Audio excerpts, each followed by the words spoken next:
Okay, guys, I'm back. I recorded this earlier and I lost my the Wi-Fi went off. So I'm gonna do this again, but I titled it "They're Better Off Supporting Koreans." And I want to get this out the way saying that I don't believe that black women should support Koreans. I'm making a comparison between black women between supporting Koreans and supporting black men. Okay, that is the comparison I'm making. So I don't for a second think that black women do well supporting Koreans. I think they should support each other, but that's just not happening on a large scale right now. And a perfect example that I'm going to keep bringing up are black women who make channels or who do blogs or who just try to do things specifically to reach black women and girls. Their channels never grow. They don't get the audience they should get. But you turn around and get black men who want to whisper sweet virtual nothings. Turn around and get black men who want to whisper sweet virtual nothings in their ear online, on YouTube, giving all this relationship advice, and their channels grow like crazy. Their books sell out like crazy, but you can hardly get a black woman who genuinely care about black women and girls to get that same kind of support. So I say that to say that I don't believe that black women should be supporting Koreans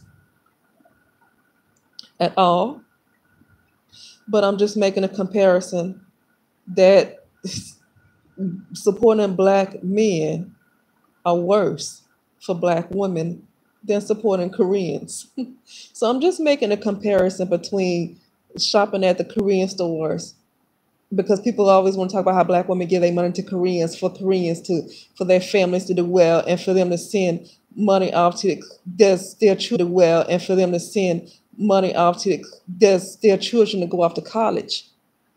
But here's the thing, a lot of those black women who go in those Korean stores, they send their children off to college. Look at these black athletes. Look at these black male athletes. Look at these black male celebrities. I'm pretty sure a lot of those women do shop in these Korean stores. So they help their children as well. The problem is their black male, specifically their black male children that they supported, turned around and gave their resources to non-black women. So yeah, you can say black women gave their resources and spend their money in these Korean stores to help their Korean communities, but black women also, those same black women help their sons to be NFL players, to be NBA players, to be actors, to be singers, to be rappers, or doctors, lawyers, or other high paying positions. And a majority of those men turn around and went to non black women. And that's what I'm about to get into.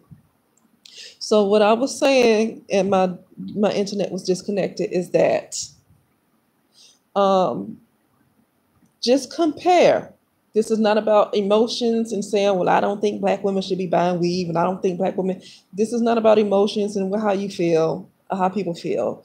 This is about comparing black women shopping in Korean stores compared to black women pouring all of their energy, all of their life force, all of their resources, and building up these black males and single black mothers and just black women in the community, pouring out their resources and life force into these black men, only for these black men. And we're going to find out, we're going to try to see who got what did black women get in return from shopping at the Korean store?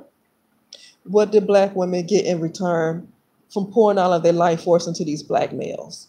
Okay, that's the comparison I want to make. It's not about morals and what black women should do with their money. It's not about that. Okay, I'm just making a comparison. So okay, so let's look at black women who shop in the Korean store.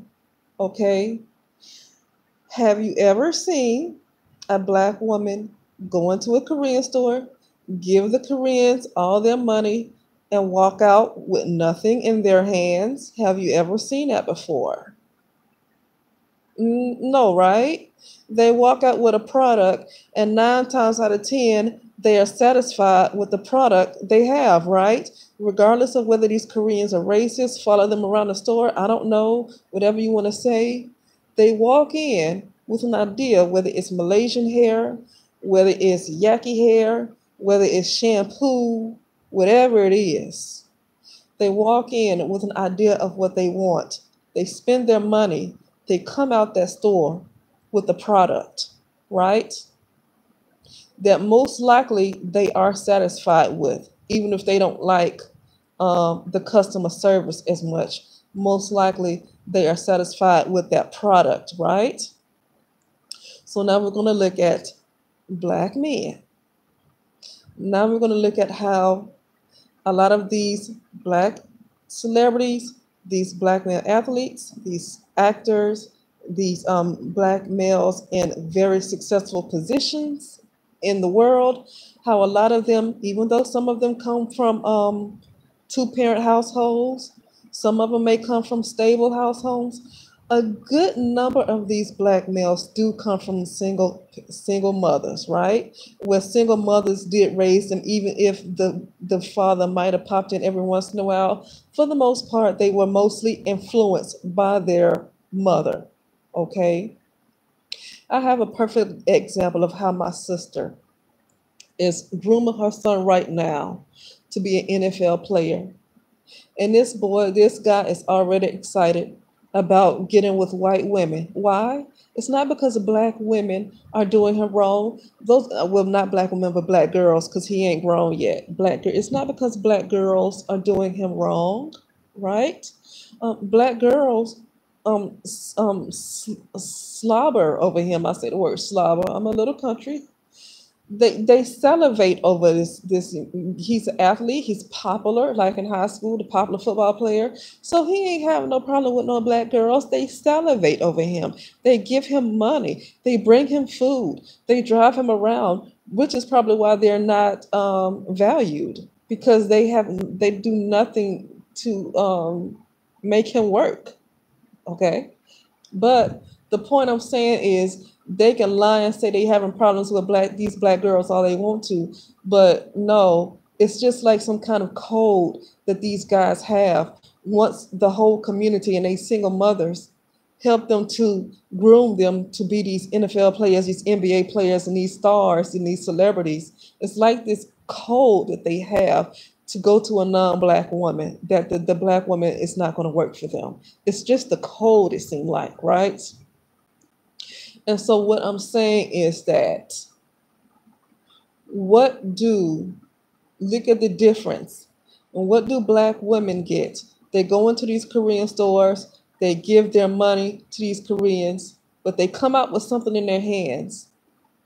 But then you get these women who groom their sons to be either NFL players, NBA players, actors, singers, whatever. Even when you look at Jermaine Dupri,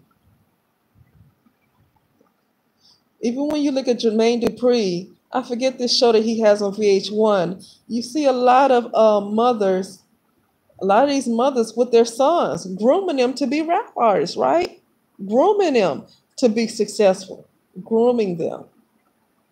But a lot of times these guys are going to turn around and say, oh, black women have attitudes. We want non-black women, right? And what they do is that after these women, the single mothers, put in all this hard work, but then you also have not just single mothers, you have other black women and girls in the community that help build this guy up to get to where he wants to be. And then this guy feels like the black woman is no longer good enough. And he runs to the white woman, to the non-black woman, give all those resources to her, for her to, she already comes from a patriarchy that provides and protects for them, right?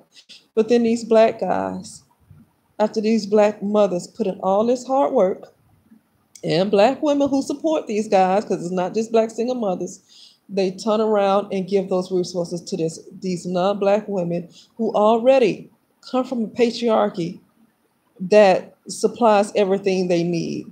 Black women are the ones that's suffering, and when they raise these sons up, these sons continue to take those resources out the community to other women. So I'm not going to go on long with that, because and then not only do they take it to other women, they turn around and bash black women, go on a smear campaign, spit in your face, and pee on your leg, right? So I'm gonna end this with saying that this is just a comparison, right? I don't really agree with Black women supporting Korean stores, but I'm just making a comparison between shopping in these Korean stores and giving them money and putting all your life force into these Black males to raise them up to do what they do, right? So you go into a Korean store, they might be racist, they might racially profile, whatever, okay? But you spend your money, you come out with a product that these ladies most likely like, right? They spend their money and they come out with a product that they're most likely satisfied with because they go back and buy the same product again after, a couple of months. So obviously they're satisfied with it, right? But then they put their resources into these guys, into their sons, into these Black males. And they come out with spit in their face and pee on their legs. This is what they come out with. So which one are they better off? Just making a comparison. Does it look like they're better off supporting these Korean stores? Does it look like they come out with a better product? Not to say the Koreans are going to be loyal. I don't mean that. Koreans ain't going to be loyal to Black women. Ain't nobody going to be loyal to Black women until Black women learn to be loyal to themselves. There should be no expectation of anybody else to be loyal to Black women anyway, until Black women learn to be loyal to themselves. And when I say themselves, it starts with their inner self anyway. So I don't mean Koreans being loyal. I'm saying the product that they're getting. Is the product that they're getting from the Korean store compared to the product that they get from supporting these Black men? Which one are they getting more out of? And it seems like they get more out of, spending money in these stores because at least they come out with what they're looking for, regardless of how these people feel towards them. It seems like they come out with what they want. But these guys, these sons, they come out with nothing but spit in their face and pee on their legs. But you guys tell me what you think, and I will talk to you soon.